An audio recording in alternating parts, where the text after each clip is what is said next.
Hello and welcome back to yet another episode of Scriptcase by Jamie. Yes, it's been a very busy day, and of course there's some awesome updates with Scriptcase. And we checked out the security. Not really. Let's see if we can. So in this video, my client has thankfully allowed me to show you guys the creation of the security, of course. So I thought the tables for this project are just the perfect tables because it has all of that kind of data, and as you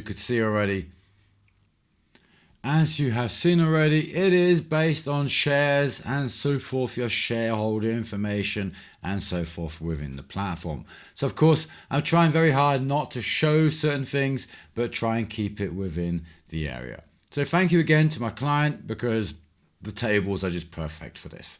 Okay, so I'm going to enter into the modules.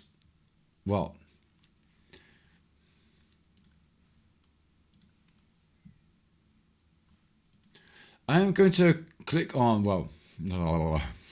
fuck me. Too many videos today already. Okay, so up here in the modules menu option, we have security. So I will click on that, and now I can choose to create a new security menu. And I see just from the profiles there that the majority of you are probably going to end up with this madness because you have been importing all of those projects. So I hope one of the future editions is not the choice or the option of not exporting everything when you export your project, so that you don't include all of this madness. Okay, so if I come here to create a new security, I will go to group and then connection, and then choose the connection on which we are working.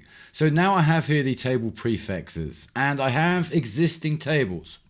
Okay, so this is important, and this is why I thought this video would be pretty awesome because of that reason. I'm going to use the same tables for an existing project, just like you guys are. I've made no changes, I've done nothing. Okay, so I'm going to go next here now, and now I will have to choose the table for the users. So I have here sec users, and here I can choose then the password field, the login field, the phone field. Yeah, I figured as much previously. There's no phone field. We have then the name. Position is also new, as I mentioned in the last video. Email. Active we have here. Activation code we have. Administrative privileges. Two-factor authentication. Picture. And last password change. So we have 3 new fields here that we need to add into our database. So I'm going to come up here to database builder and enter into the database. And within this database, we then have our security sec users. Okay, so here I need to alter this table, and now I can adjust or add these new fields into this table. So we needed, first of all, phone, position, last change. So let me add here phone, position, last change. Phone, position, and also then, if I spell that correctly, last change. Okay, so now I have these 3 fields. I guess this would be a date time, so I will change that. The position, which if I spell it correctly would make a difference, and that I'm guessing that is going to be an integer or a char field. I'm not entirely sure, so I'm going to choose char, and I will stick that at 50. I think that should do. The phone numbers are never that long. They're usually a lot less than that, but I think that will do. 80 characters. I will save that, and now I will return back to the security, and let's see, I will need to update the table again. So let me go back again, and then let's refresh the connection, go next, and now I should be able to add the new field. So password, login, name, phone number, there we go, position as well, email, active, activation code, administrative privileges, two-factor authentication, picture, and last change. Okay, let's go next. In fact, we still need to fill in the other fields. The tabs. Okay, table. Okay, so that was for group. We then want to choose our set groups table here, choose the ID and the description, application. Let's come here and go sec apps, application name, application description, application type. And then we have the user group. So here, sec users groups, login, group ID, group application. Now there we want sec applications, sec groups, apps, group code, so the group ID, and then the app name, app privilege, insert privilege, delete privilege, update privilege, export, as well as the print privileges. And then we have our settings table. Now the settings table is the same. I know in the other video we had an error there. I don't think anything really changed there. So set name, set value, go next. Okay, so there we go. And as you see, it works beautifully fine. It's just really on the generation, maybe on some versions or some copies that have that. My bad luck on my local version, but on the live version, as you see on my other server, it works beautifully. Okay, so now of course I can assign my menu, and with this project we are using the menu, and well, that's the name of it, just menu. And log, we have here the shareholder log, which I can't actually remove it now. So that's one thing I have noticed during today working on the client's project is some of the options, once you choose them, there's no going back.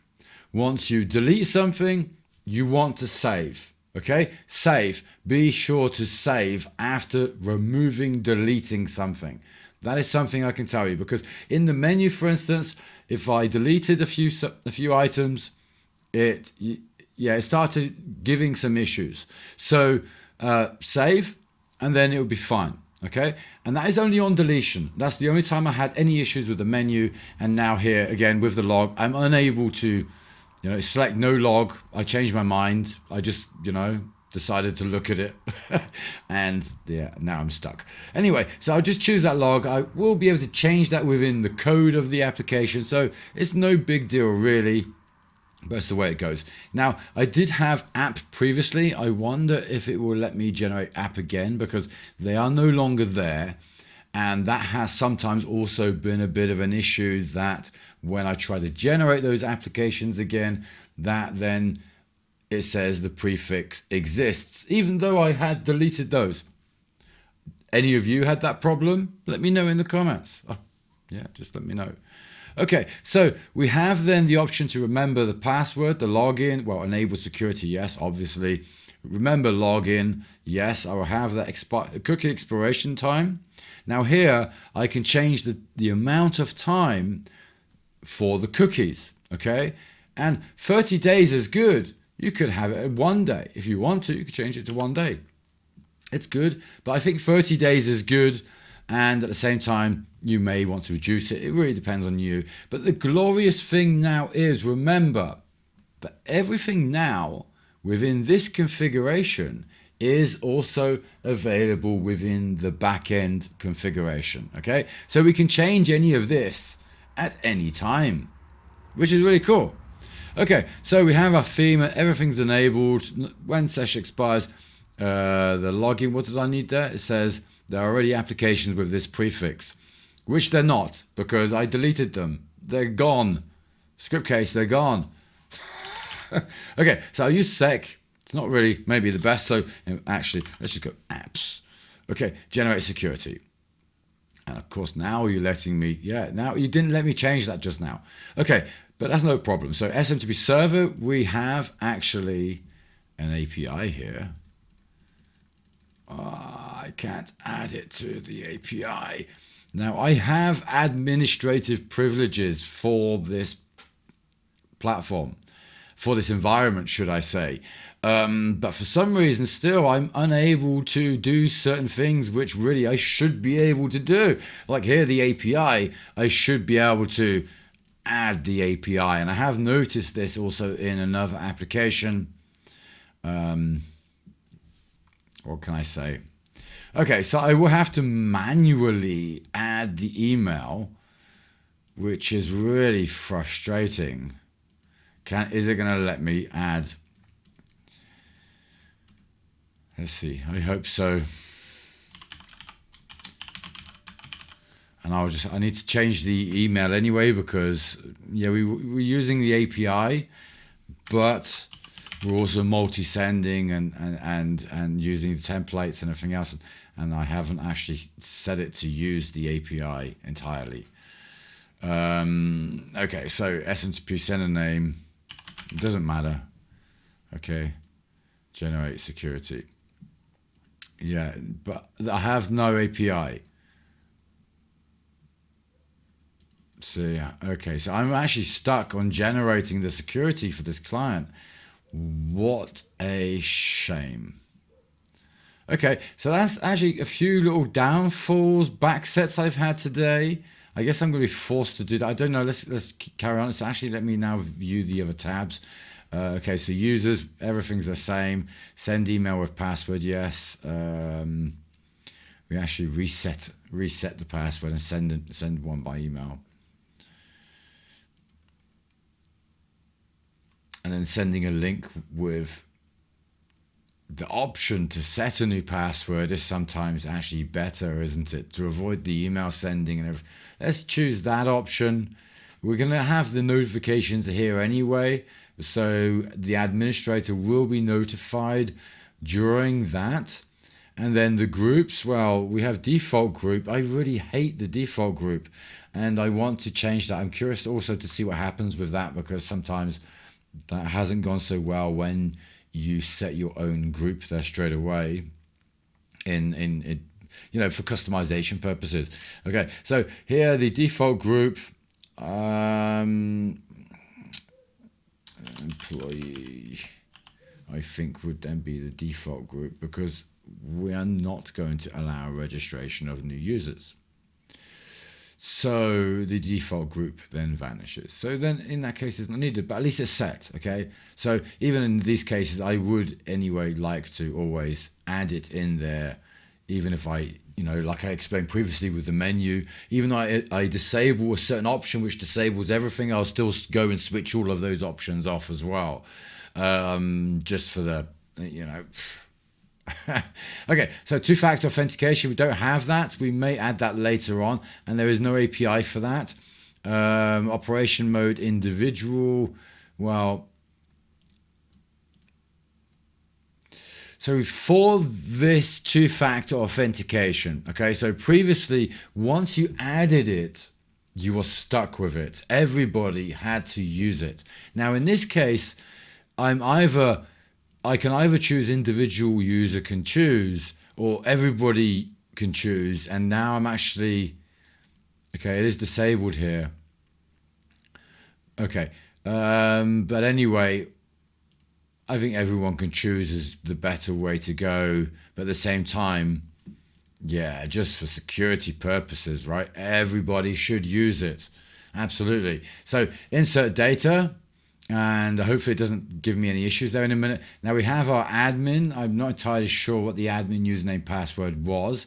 So I am more than likely going to add the admin again. I don't think there's actually an admin within the platform. Okay, so add applications. I need to choose the applications, okay? Because I have a lot of applications here and, well, yeah, not all of them actually need security because we have a webhook in here and, you don't want security on those. So let's come here. Well, I'm going to remove here also the old logins and leave those open because they were open previously, as well as then the webhook application, our test applications, and we had also a few other test applications up here. Let me enable or disable those, and with that, yes, okay, and the FAQ, that's actually going to go anyway, so import those. Okay, and then we generate our security.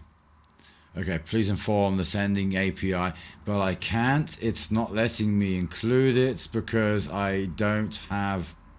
Well, it's just. Okay, so I'm really stuck on this. Of course, I'm just going to get my client to watch this video and go through the process and the motions that I just did.